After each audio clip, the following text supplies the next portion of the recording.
we know Kyle Shanahan is going to have a wide receiver crush. He drafts one every year, sometimes two, often early. Your best guess, who do you think it's going to be? Who should it be? Elijah Moore. I agree.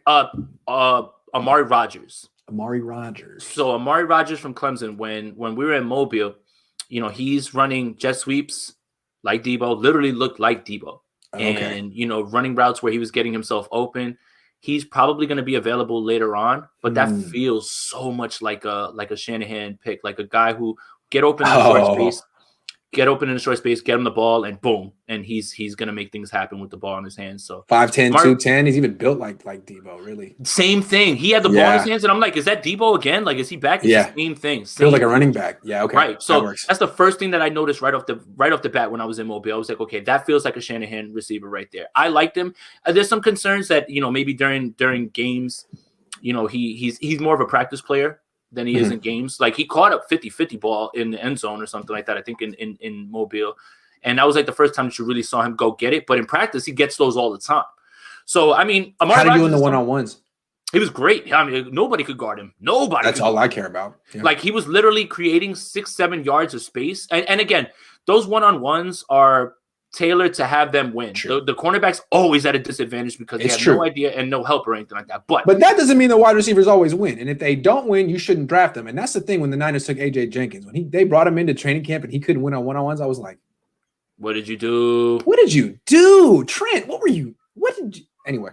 He must have tore his ACL one time, in his career. So you had to pick him. No, but honestly, he was leaving people 5-6 yards in the dust. Okay. And it was evident every time that he was out there. So Amari Rodgers, Elijah Moore, I'm starting to really come along to. But like I said, we got to find a way to get Rashad Bateman to slip all the way down to 43 somehow. What do we need to know about Bateman? I haven't seen him yet.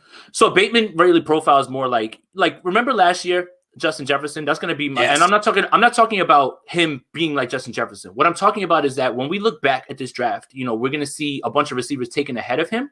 And you're going to wonder the same things about why did Justin Jefferson slide as far as he did? Why did so many people pass on him? That's what I think he's going to be in this league.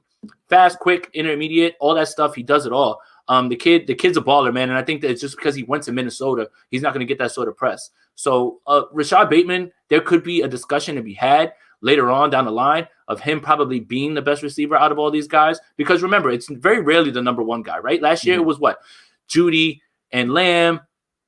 And Ruggs. And no. And it was Jefferson. Yeah. Right. And then, it was J. Jeff. So that's the thing. And then, even think about 2 years before that, J.J. Arcega-Whiteside gets taken before DK Metcalf. And that's why I'm always scared of taking wide receivers too high. It's like the NFL never knows who the best wide receiver in a draft is. And it's so dependent on which quarterback they play with or which offense they're in, stuff like that. Yep. I mean, any guy who was going to get the privilege to play with Kirk Cousins was going to be at an obvious advantage. So, no, we're not taking shots at Kirk Cousins or Justin Fields today.